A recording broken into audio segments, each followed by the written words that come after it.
నమస్కారం. ఇది సంగతికి స్వాగతం. మానవ సేవే మాధవ సేవ విశ్వజనీనమైన మాట ఇది.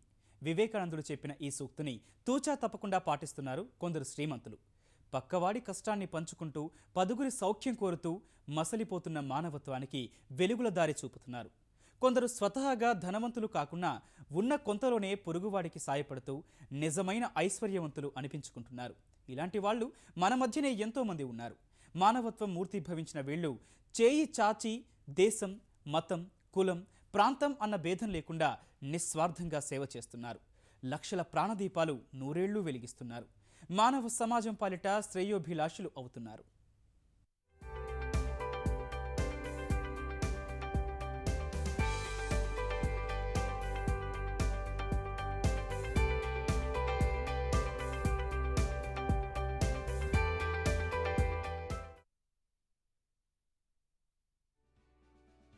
రోజుల్ని క్షణాల్లా కరగదీస్తాం.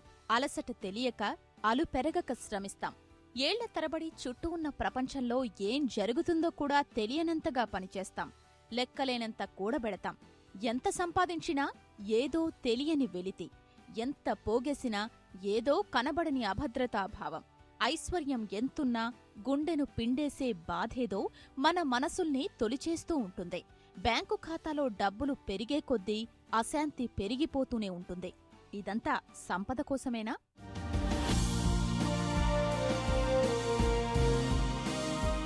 అసలు సంపదంటే ఏంటి? ఈ ప్రపంచంలో నిజమైన కుబేరులు ఎవరు? భాగ్యవంతులు అని ఎవరనంటారు? ఈ ప్రశ్నలకు సమాధానం ఏ నిఘంటువుల్లో దొరకదు. ధనవంతుల జీవిత చరిత్రల్లో కనబడదు. కోటీశ్వరుల దర్పాల్లో అసలే కనిపించదు.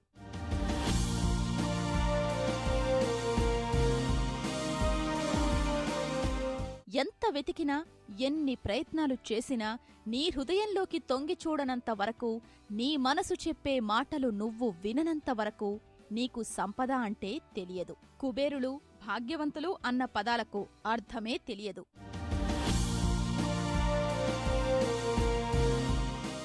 మనసు మాట విని, తమను తాము తెలుసుకొని సంపద, ఐశ్వర్యం అనే పదాలకు నిజమైన అర్థాలు అన్వేషించి సాధించిన వాళ్ళు సమకాలీన ప్రపంచంలో కొంతమందే ఉన్నా, పంచుకుందాం రా అంటూ వాళ్లు పంచే స్ఫూర్తి ఎన్నో లక్షల మంది జీవితాల్లో వెలుగురేఖవుతోంది. మరెంతో మందిని పేద ప్రపంచం పాలిట శ్రేయోభిలాషులుగా మార్చేస్తోంది.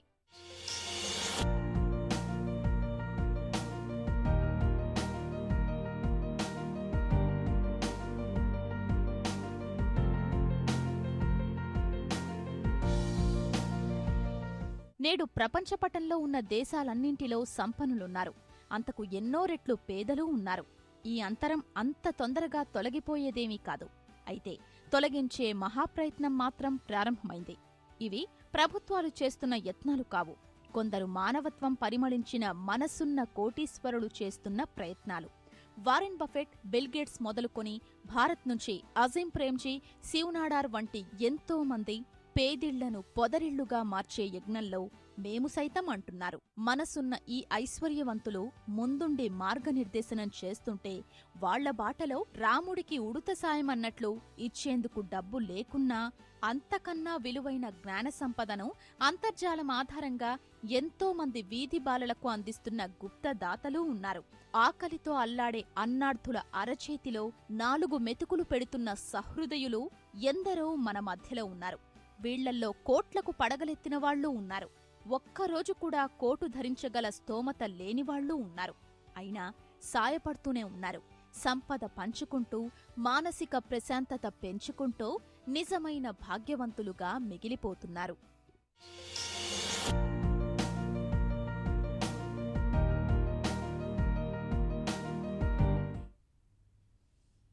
సొంత లాభం కొంత మానుకొని పొరుగువాడికి సాయపడవోయి అంటూ గురజాడ ఎలుగెత్తి చాటారు.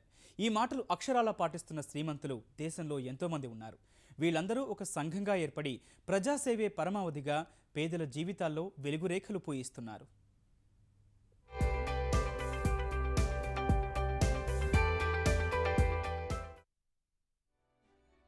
First givers club, give India foundation నేతృత్వంలో పనిచేసే మనసున్న సంస్థ.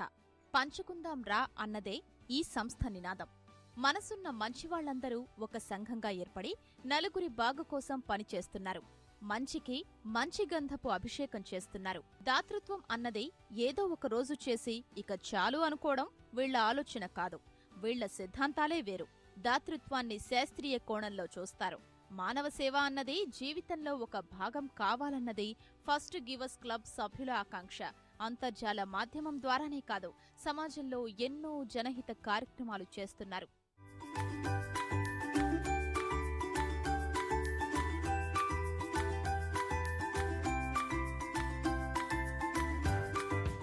సామాజిక బాధ్యతలో ఆలోచన ఆచరణలో కనబడకుంటే అది పగటికలే అవుతుంది. కాబట్టే ఫస్ట్ గివర్స్ క్లబ్ ఓ నిబంధన పెట్టింది. ఏటా కనీసం 5 లక్షల రూపాయల మేర సామాజిక కార్యక్రమాలు నిర్వహిస్తున్న వారికే సంఘంలో చోటుంటుంది. సంఘంలో సభ్యులందరూ తరచూ సమావేశమవుతుంటారు, సమాలోచనలు జరుపుతారు, భవిష్యత్ లక్ష్యాలు నిర్దేశించుకుంటారు. అజీం ప్రేమ్జీ, బిల్ గేట్స్ వంటి మనసున్న కుబేరులు అప్పుడప్పుడు ఈ సమావేశాలకు హాజరై విలువైన సూచనలు ఇస్తుంటారు. ఏటా 40 గంటల పాటు సభ్యులు నేరుగా ఫస్ట్ గివర్స్ క్లబ్ నిర్వహించే కార్యక్రమాల్లో పాల్గొంటూ ఉంటారు. అన్నార్థుల ఆకలి తీర్చడం నుంచి పేదలకు వైద్య సదుపాయాలు కల్పించడం, వీధి బాలలకు చదువులు చెప్పడం, మహిళా సమస్యలు గుర్తించి పరిష్కారాలు చూపడం వంటి ఎన్నో సామాజిక కార్యక్రమాలు ఫస్ట్ గివర్స్ క్లబ్ నేతృత్వంలో దేశవ్యాప్తంగా జరుగుతున్నాయి.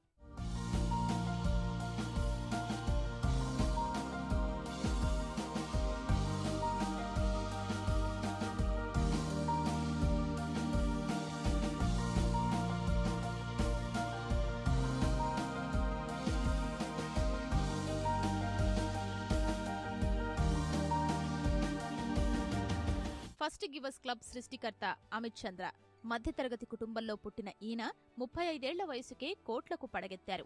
అయినా ఆయనలో ఏదో తెలియని అసంతృప్తి. తన మనసును తుంచే కష్టాన్ని జీవన సహచరితో పంచుకున్న ఆయన ఒక నిర్ణయానికొచ్చారు. తన భార్య, బిడ్డలు బతకడానికి, వాళ్ల చదువులకయ్యే ఖర్చు వరకు తమదిగా ఉంచుకుని మిగిలిన సంపదంతా పేదల కోసం ఖర్చు పెట్టాలని నిర్ణయించుకున్నారు. ఈ సంస్థలో మొత్తం 100 మంది సభ్యులున్నారు. ఏటా 75 కోట్ల రూపాయల నిధుల్ని వివిధ స్వచ్ఛంద సంస్థల ద్వారా దేశవ్యాప్తంగా పేదల కోసం ఖర్చు చేస్తున్నారు.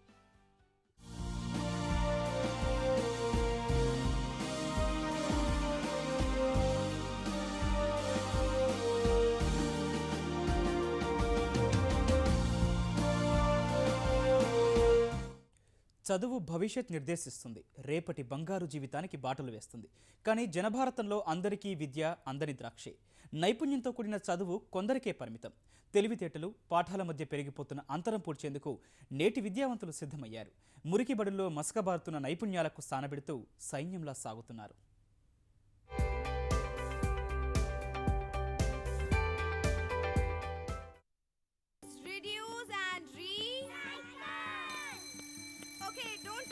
Practice this at home, okay?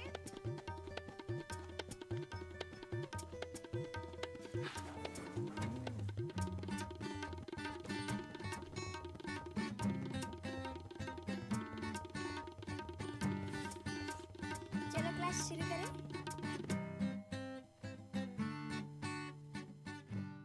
Teach for India దేశానికే చదువు నేర్పించాలనే మహోన్నత లక్ష్యంతో అడుగులు వేస్తున్న స్వచ్ఛంద సంస్థ. ఏదో ఒకరోజు చిన్నారులందరికీ నైపుణ్యంతో కూడిన విద్య అందుతుంది అనే నినాదంతో ముందుకు సాగుతున్న వ్యవస్థ. లక్షలాది మంది విద్యార్థులకు నైపుణ్య విద్య అందించే ధ్యేయంతో భారతావనిపై వెలిసిన విద్యా కుసుమం.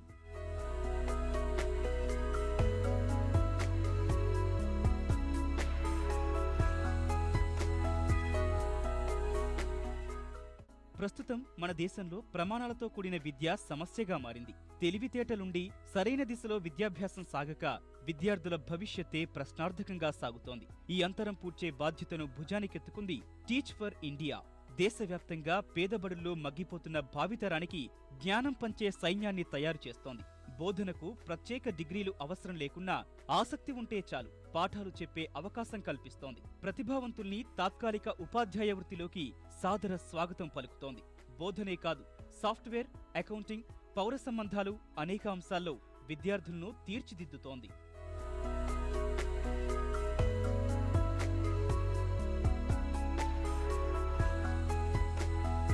విద్యార్థుల శిక్షణ కోసం టీచ్ ఫర్ ఇండియా పకడ్బందీ కార్యాచరణ రూపొందించింది. ప్రభుత్వ పాఠశాలలు సహా చిన్న ప్రైవేటు విద్యాలయాల్లో పాఠాలు బోధించేందుకు నైపుణ్యం కలిగిన పట్టభద్రులను బోధకులుగా నియమించుకుంటుంది. 2 ఏళ్ల పాటు సేవలు ఉపయోగించుకునేలా వీరికి ప్రత్యేక శిక్షణ అందిస్తోంది.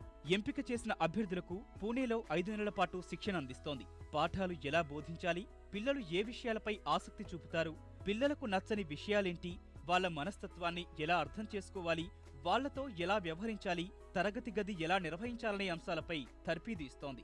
ఎన్సీఈఆర్టీ ప్రమాణాల ప్రకారం మెథడాలజీ, సైకాలజీలో బోధకులకు మెళకువలు నేర్పిస్తున్నారు. శిక్షణ పూర్తయిన తర్వాత అభ్యర్థులను ఒక నగరానికి బోధకునిగా పంపిస్తారు. అక్కడ వారు నాయకునిగా మారి విద్యార్థుల భవిష్యత్ తీర్చిదిద్దే వారధిగా మారుతారు. చిన్నారుల అభిరుచులకు అనుగుణంగా నైపుణ్యంతో కూడిన విద్యనందించే బాధ్యత తీసుకుంటారు. 2 ఏళ్ల కాలంలో బోధకునికి నెలకు 17,500 రూపాయల వేతనం సహా ఆయా నగరాలకు అనుగుణంగా ఇంటి అద్దె, రవాణా, భత్యం ఇస్తారు. టీచ్ ఫర్ అమెరికా స్ఫూర్తితో భారతావనిపై అడుగుపెట్టిన విద్యా ప్రస్థానం దేశవ్యాప్తంగా విస్తరిస్తోంది. 2009లో పూణే, ముంబైలోని కొన్ని పాఠశాలల్లో ప్రారంభమైన ప్రయత్నం ప్రస్తుతం 8 నగరాలకు విస్తరించింది. ముంబై, పూణే సహా హైదరాబాద్, చెన్నై, అహ్మదాబాద్, బెంగళూరు నగరాల్లో వేలాది మంది బోధకులు సుమారు 60,000 మందిని మట్టిలో మాణిక్యాలుగా తీర్చిదిద్దుతున్నారు. చదవడంలో స్పష్టత, రాయడం, గణితం వివిధ అంశాల్లో విద్యార్థులకు తర్ఫీదునిస్తున్నారు. అత్యుత్తమ విద్యాసంస్థల నుంచి వచ్చిన బోధకులు చిన్నారులను మెరికల్లా తయారు చేస్తున్నారు. టీచ్ ఫర్ ఇండియా ఆవిర్భవించేందుకు భారత్లో విద్యా వ్యవస్థ తీరుతెన్నులే కారణం. ఇప్పటికీ మన దేశంలో 4% చిన్నారులు ఇంకా విద్యకు దూరంగానే ఉన్నారు. 58% మంది ప్రాథమిక విద్య దశను దాటడం లేదు. 90% సంపూర్ణంగా విద్య అభ్యసించడం లేదు. 10% మాత్రమే విద్యావంతులుగా మారడం అత్యంత ఆవేదన కలిగించే అంశం. ఈ లోటును భర్తీ చేసి చిన్నారులందరూ సమున్నతమైన విద్య అందుకోవాలనేదే టీచ్ ఫర్ ఇండియా స్వప్నం. ఏటా ఎయిడ్స్, మలేరియా, క్షయవ్యాధుల కంటే ఆకలితోనే ఎక్కువ మంది మృతి చెందుతున్నారు. ప్రతి 10 సెకండ్లకు ఓ చిన్నారి ఆకలితో అలమటిస్తూ ప్రాణాలు విడుస్తోంది. ప్రతి 8 మందిలో ఒకరు ఆకలితో నిద్రలేని రాత్రి గడుపుతున్నారు. ప్రాణాలు తీసేస్తున్న కడుపు మంటలు తీర్చేందుకు ప్రభుత్వాల ప్రయత్నాలు మాత్రం ఫలించడం లేదు. ఈ సమయంలోనే పేదల కడుపు నింపే బాధ్యత తీసుకుంది ఓ యువ సైన్యం.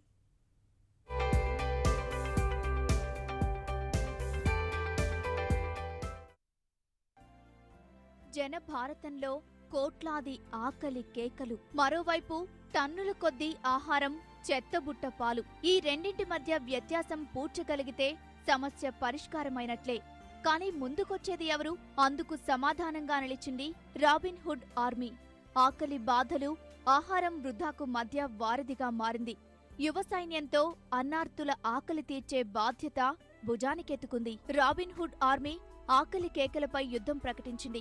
తొలుత 6 సభ్యులతో ప్రారంభమైన సంస్థలో ప్రస్తుతం 1000 మంది స్వచ్ఛందంగా పాల్గొంటున్నారు. 2014లో 150 మందికి మాత్రమే ఆహారం పెట్టిన సైన్యం ప్రస్తుతం 2.5 లక్షల మంది ఆకలి తీర్చుతోంది. ఈ సంఖ్య మరింత పెంచుకునే దిశగా శరవేగంగా అడుగులు వేస్తోంది. ఆకలి తీర్చే యువ సైన్యం నీల్ ఘోష్ ఆలోచన నుంచి ఆవిర్భవించింది. నీల్ ఘోష్ పోర్చుగల్లో ఉన్నప్పుడు అక్కడి రెస్టారెంట్లు, హోటళ్లలో మిగిలిపోయిన ఆహారం రీఫుడ్ అనే స్వచ్ఛంద సంస్థ కార్యకర్తలు సేకరించడం, పేదలకు సరఫరా చేయడం గమనించారు. వృద్ధా ఆహార పదార్థాలతో కడుపు నింపుతున్న ప్రక్రియ నీల్ ని భారత్ వైపు ఆలోచించేలా చేసింది. ఈ బృహత్తర కార్యక్రమాన్ని స్వదేశంలో నిర్వహిస్తే లక్షలాది మందికి ఒక పూటైనా కడుపు నిండా భోజనం పెట్టగలమని భావించారు. అనుకున్నదే తడువుగా మిత్రుడు ఆనంద్ సిన్హాతో కలిసి ఢిల్లీ కేంద్రంగా 2014 ఆగస్టు 26న రాబిన్ హుడ్ ఆర్మీ స్థాపించారు. రాబిన్ హుడ్ సైనికులు ఆకలి బాధలు తీర్చే కార్యక్రమాన్ని ఉద్యమంలా చేపడుతున్నారు. ప్రతి నగరంలోనూ పనిని బృందాలుగా విభజిస్తారు. ప్రతి బృందానికి ఒకరు నాయకునిగా వ్యవహరిస్తారు. కేవలం ఆహారం అందించడమే కాదు, ఇల్లు లేని పేదలకు చలికాలం దుప్పట్లు సైతం పంపిణీ చేస్తున్నారు. సామాజిక మాధ్యమాల ద్వారా సేవలపై విస్తృత ప్రచారం కల్పిస్తూ యువతను ఆకర్షిస్తున్నారు. తమ జట్టులో చేర్పించుకుంటున్నారు. ఈ ఏడాది ఫిబ్రవరి 15 నుంచి పాకిస్తాన్ కరాచీలో నూరా బిన్ హుడ్ ఆర్మీ తన సేవా కార్యక్రమాలు ప్రారంభించింది. ఆకలికి, సేవకు భౌగోళిక సరిహద్దులు లేవని నిరూపించారు. ఆకలితో అలమటిస్తున్న ప్రజలకు పట్టెడన్నం పెడుతున్న రాబిన్ హుడ్ సైన్యం దేశవ్యాప్తంగా విస్తరించే లక్ష్యంతో అడుగులు వేస్తోంది. కార్పొరేట్ సంస్థల సామాజిక బాధ్యత గురించి మనకు తెలుసు. 10% సమాజానికి వెచ్చించే కార్పొరేట్ ప్రపంచం గురించి విన్నాం. కానీ 10, 20 కాదు, ఏకంగా తమ సంపదలోంచి సగభాగం సామాజిక సేవా కార్యక్రమాలకు వెచ్చిస్తున్నారు ఈ శ్రీమంతులు. సమాజం మనకిచ్చింది తిరిగి సమాజానికి సగం ఇచ్చేద్దామంటూ ప్రతిజ్ఞ చేసి మరీ సామాజిక సేవలు చేస్తున్నారు. సంపదలోనే కాదు, సేవలోనూ ఉన్నవాళ్లమే అని నిరూపిస్తున్నారు.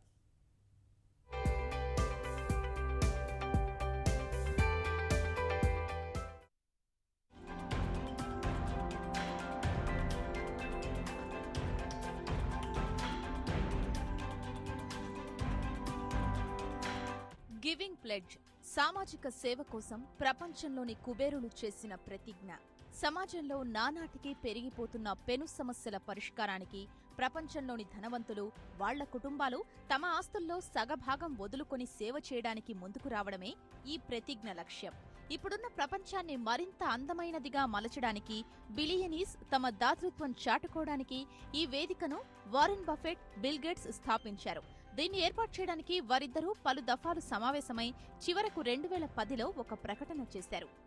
ఇప్పటిదాకా సుమారు 137 మంది బిలియనీర్లు ఈ ప్రతిజ్ఞ చేశారు. వారిలో భారత్కు చెందిన విప్రో వ్యవస్థాపకులు అజీం ప్రేమ్జీ కూడా ఉన్నారు.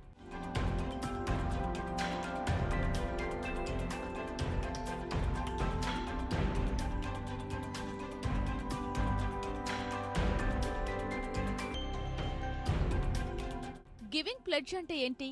ఇది డబ్బులు సేకరించే సంస్థనో వేదికో కాదు. ఫలానా దానికోసం అని తానంతట తాను నిర్ణయించి ఆ రంగానికే నిధులు సమకూర్చి పెట్టండి, విరాళమివ్వండి అని చెప్పేది కాదు.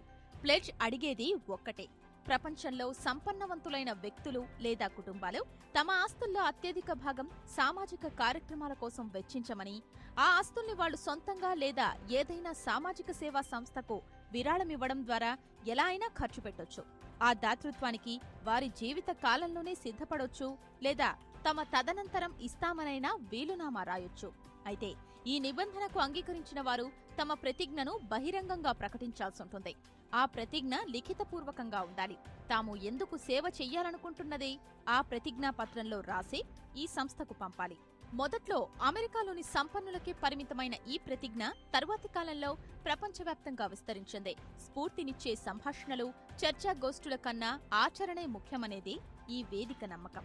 కొందరు శాస్త్ర సాంకేతిక ప్రగతి కోసం తమ డబ్బును వినియోగిస్తుండగా, మరికొందరు విద్యావకాశాల కల్పన, మహిళాభ్యుదయం, పిల్లల హక్కులు తదితర రంగాల్లో ఖర్చు చేయాలని భావిస్తున్నారు.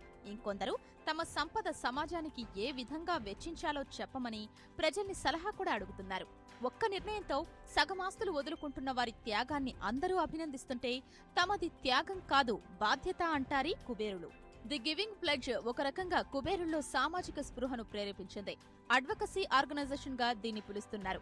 ఈ ఆలోచన చేసింది, దానికి సంస్థాగత రూపమిచ్చింది బిల్ గేట్స్, వారెన్ బఫెట్. ప్రపంచంలోని అత్యంత సంపన్నమైన కుబేరులుగా పేరొందిన వీరిద్దరూ క్రమేణా తమ ఆస్తుల్ని సేవ కోసం వెచ్చించే నిర్ణయం తీసుకోవడం ద్వారా కుబేర ప్రపంచంలో పెనుమార్పు తెచ్చారు. మైక్రోసాఫ్ట్ అధినేతగా సమాజంలో పెను విప్లవం తెచ్చిన బిల్ గేట్స్ 2000 సంవత్సరంలో bill and Melinda gates foundation స్థాపించి సామాజిక సేవలో అటువంటి విప్లవమే తెచ్చాడు. సమాజ సేవలో అతడికి బర్కుషైర్ హాత్వే చైర్మన్ వారెన్ బఫెట్ తోడయ్యాడు. అతడు పెద్ద ఎత్తున గేట్స్ ఫౌండేషన్ కు తన ఆస్తుల్ని రాశారు. సమాజం కోసం ఇంకేం చేయగలమని వారెన్ బఫెట్, బిల్ గేట్స్లు నిరంతరం ఆలోచించేవారు. తమలానే ప్రపంచంలోని ఇతర కుబేరులు కూడా వారి సంపద సామాజిక సేవ కోసం వెచ్చిస్తే ప్రపంచంలో చాలా మటుకు సమస్యలు తగ్గించొచ్చు కదా అని ఆలోచించారు. ఆ దిశగా మనమే చొరవ తీసుకుందామన్న వారి భావనే ది గివింగ్ ప్లెడ్జ్ సంస్థకు భూమిక. ది గివింగ్ ప్లెడ్జ్ 2010లో ఒక రూపం పొందినప్పటికీ ఈ సంస్థ ఏర్పాటు దిశగా అంతకుముందు ఏడాదే బలమైన బీజాలు పడ్డాయి. ప్రారంభించిన ఏడాదిలోనే 69 మంది కుబేరులు ఇందులో చేరడం విశేషం. తరువాత చేరేవాళ్ల సంఖ్య తక్కువే అయినప్పటికీ ఒక్కొక్కరి చేరిక $1 బిలియన్ విలువ. వారంతా నిబంధన ప్రకారం ప్రతిజ్ఞా పత్రాలు సమర్పించి మరీ తమ ఆమోదం తెలుపుతున్నారు.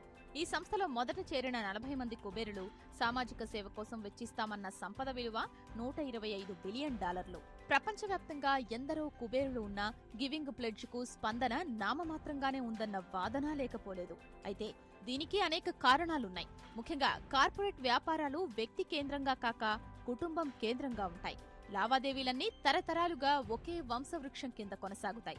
సగం ఆస్తులు సమాజానికి ఇవ్వాలనుకున్నప్పుడు ఉమ్మడి నిర్ణయం తీసుకోవాలి. దీనికి అందరూ అంగీకరించకపోవచ్చు. అందువల్లే గివింగ్ ప్లెడ్జ్ కు కుబేరుల నుంచి తక్కువ ఆదరణ వస్తుందన్నది విశ్లేషకుల అంచనా. మరికొన్ని సమస్యలున్నప్పటికీ బిల్ గేట్స్, బఫెట్ ప్రారంభించిన ఈ వేదిక కుబేరుల్లో సమాజానికి ఇవ్వాలి అన్న ఆలోచన రేకెత్తించింది అనడంలో ఎలాంటి సందేహం లేదు.